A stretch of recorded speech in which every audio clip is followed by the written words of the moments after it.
Maharashtra top 10 में आपका स्वागत है। आइए देखते हैं वो खबरें जो इस हफ्ते सुर्खियों में रही।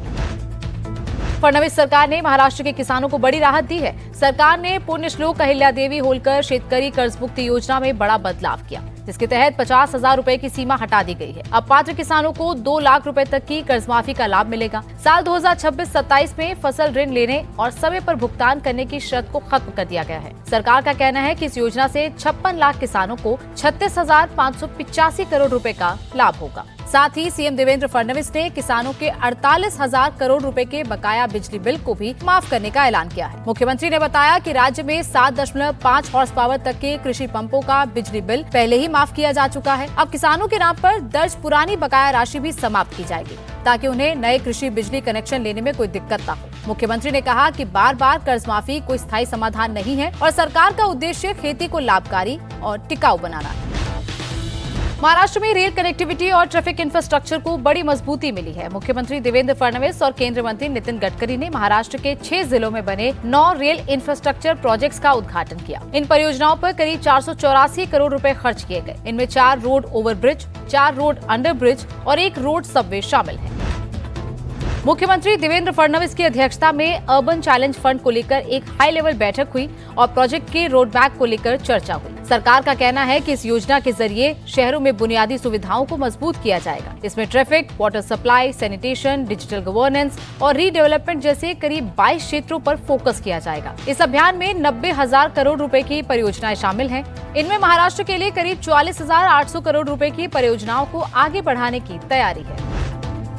महाराष्ट्र में लेबर लॉ रिफॉर्म्स की तैयारी तेज हो गई है। मुख्यमंत्री देवेंद्र फडणवीस की अध्यक्षता में लेबर लॉ रिफॉर्म्स को लेकर प्रेजेंटेशन हुआ। मुख्यमंत्री ने कहा कि नियमों में बदलाव करते समय सबसे ज्यादा फोकस कामगारों के हितों पर दिया जाए। उन्होंने कहा कि महाराष्ट्र के लेबर नियम केंद्र सरकार के नए लेबर कोड के मुताबिक बनाए जाएं, लेकिन राज्य की जरूरत के हिसाब से उसमें जरूरी बदलाव भी किए जाएं। सरकार लोडिंग अनलोडिंग करने वाले मजदूरों और कंस्ट्रक्शन वर्कर्स के लिए बेहतर व्यवस्था बनाने पर भी काम कर रही है। इन सभी सुधारों को जल्द ही कैबिनेट के सामने रखा जाएगा। महाराष्ट्र में एसटी डिपो के पुनर्विकास और आय बढ़ाने के लिए सरकार ने पीपीपी मॉडल को मंजूरी दी।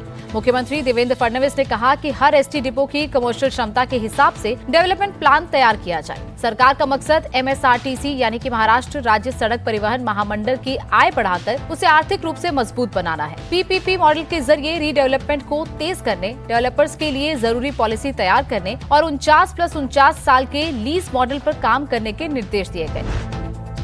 भारत यूके व्यापक आर्थिक एवं व्यापार समझौते के लागू होने के बाद महाराष्ट्र अब इसके आर्थिक लाभों पर फोकस कर रहा है। मुंबई में आयोजित एक विशेष कार्यक्रम में मुख्यमंत्री देवेंद्र फडणवीस ने कहा कि ये समझौता राज्य के मैन्युफैक्चरिंग, एमएसएमई, कृषि और निर्यात क्षेत्र के लिए नए अवसर लेकर आया है।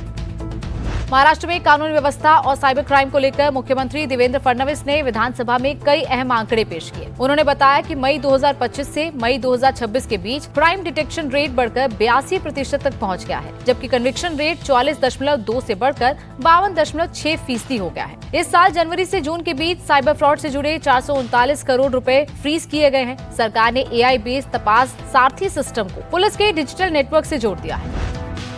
सुरक्षित, सक्षम और विकसित महाराष्ट्र के लिए सरकार की प्रतिबद्धता दोहराते हुए उप मुख्यमंत्री एकनाथ शिंदे ने विधान परिषद में सरकार की प्राथमिकताओं के बारे में बताया। उन्होंने कहा कि आपदा प्रबंधन, इंफ्रास्ट्रक्चर, कानून व्यवस्था, महिला सुरक्षा, जल संरक्षण और पुनर्विकास जैसे क्षेत्रों में तेजी से काम किया जा रहा है। मुंबई को बाढ़ मुक्त बनाने के लिए 13,000 करोड़ रुपए की फ्लड कंट्रोल परियोजना पर काम चल रहा है।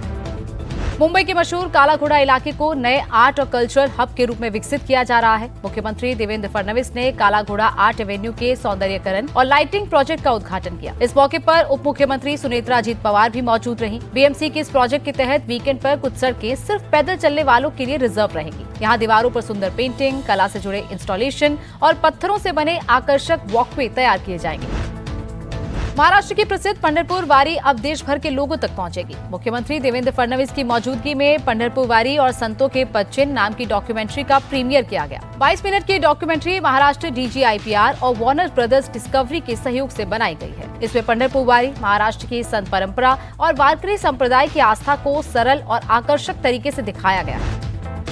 महाराष्ट्र टॉप 10 में इतना ही। हम फिर हाजिर होंगे महाराष्ट्र की खास खबरों के साथ।